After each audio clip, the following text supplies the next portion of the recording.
फिर दिन हुआ पुरानी रात का, करे सौ शुक्र हम खुदा की जात का, खुदा की जात का, नया फिर दिन हुआ। आज की आयत। उसने उससे कहा कि खुदावंद अपने खुदा से अपने सारे दिल से, अपनी सारी जान और अपनी सारी अक्ल से मोहब्बत रख। मत्ती 22 बाब 37वीं आयत। अजीज़ों, मोहब्बत एक खूबसूरत जज्बा और एक सुंदर एहसास है। मोहब्बत दर हकीकत खाली खुदा का खासा है और हमारे लिए उसकी खूबियों में से एक अनमोल तोहफ़ा। मोहब्बत में शफाफियत के लिए खुदा ने फरमाया, मोहब्बत हसद नहीं करती, शही नहीं मारती, फूलती नहीं, बदगुमानी नहीं करती, नाज़ेबा काम नहीं करती, अपनी बेहतरी नहीं चाहती, झुंझलाती नहीं, बदकारी से खुश नहीं होती। इस बारे अगर हक और सच की बात की जाए तो हम में खुदा के इस हुक्म के मुताबिक मोहब्बत में भी गोया नाकाम है, जबकि खुदा की मोहब्बत में वो सारी खसूसियात शामिल हैं जो उसकी मोहब्बत को हमारे लिए गैर मशरूत, अनमोल और लाजवाल बनाती हैं।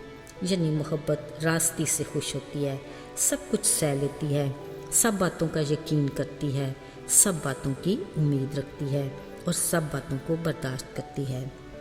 अजीज़ों, अगर हम खुदावंद अपने खुदा से ऐसी मोहब्बत रखते हैं तो फिर उससे बात करने, रफ़ाकत रखने की ख्वाहिश करना और उसके लिए वक्त निकालना कुछ दुश्वार नहीं। लेकिन हमारे खुदा से मोहब्बत का ये आलम है कि हमारी रोज़मर्रा मामूल की दुआ या कभी हमारी अपनी ज़रूरत के मुताबिक की दुआ करने से हम सोचते हैं कि हाँ बस ठीक है, हमने खुदा को खुश कर दिया। पर याद रहे, ये किसी भी सूरत काफ़ी नहीं, जबकि असल में होता ये है कि जिससे हम मोहब्बत रखते हैं उससे सेल फ़ोन पर भी घंटों बात की जाती है और फिज़िकली भी ज़्यादा गपशप में ही वक्त गुजरता है। और कभी ऐसा भी होता है कि हम अपने रोज़मर्रा के ज़रूरी काम भी नज़रअंदाज करके अपने दोस्त की रफ़ाकत को तरजीह देते हैं। अजीज़ों, अगर हम खुदा की शख्सियत और उसकी मोहब्बत को हकीकी मानों में जान लें तो यकीनी तौर पर खुदा हमारा शफीक बाप और बेहतरीन दोस्त है। अच्छा हो कि हम खुदा से हर रोज़ ज़्यादा वक्त बात करने को अपनी आदत बना लें। अगर हम ये तजर्बा करके देखें तो हमारी ज़िंदगी में खुशगवार बदलाव आएगा। साथियों, खुदा के एक खादम ने अपने रोज़ का ये मामूल बना लिया था कि जब उसे फुर्सत के लम्हात मिलते वो साहिल समंदर पर जाकर खुदा से बातें किया करता।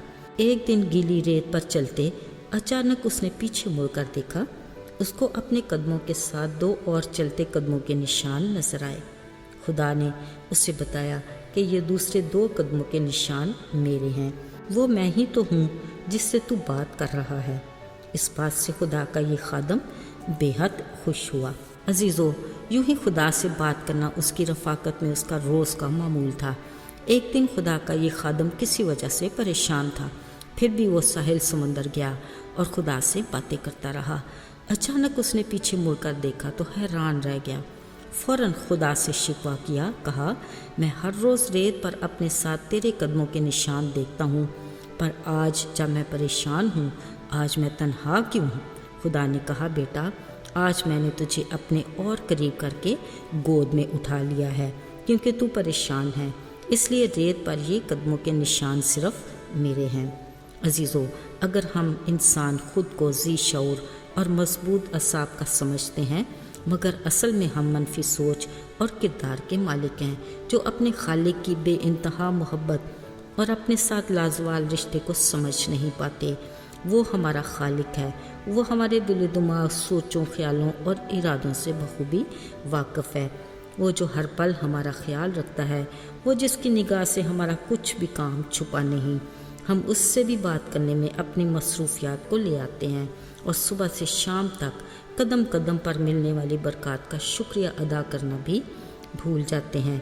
अपनी ज़रूरियात के लिए दरख्वास्त तो करते हैं, मगर जब हम उससे उसके बड़े फजल की बदौलत पा लेते हैं, फिर हम इतने खुदगर्ज बन जाते हैं कि दो पल भी मुयस्सर नहीं जो शुक्रिया ही कह सकें। عزیزو برا وقت گزر جاتا ہے، اچھے حالات آ جاتے ہیں، زندگی خوشحالی سے گزر رہی ہوتی ہے، چند لمحات کے بجائے فرصت کے کئی گھنٹے میسر بھی ہوتے ہیں، مگر سب کچھ دینے والے سے رفاقت تو دور کی بات ہے، شکریہ کہنے کا موقع بھی نہیں ملتا۔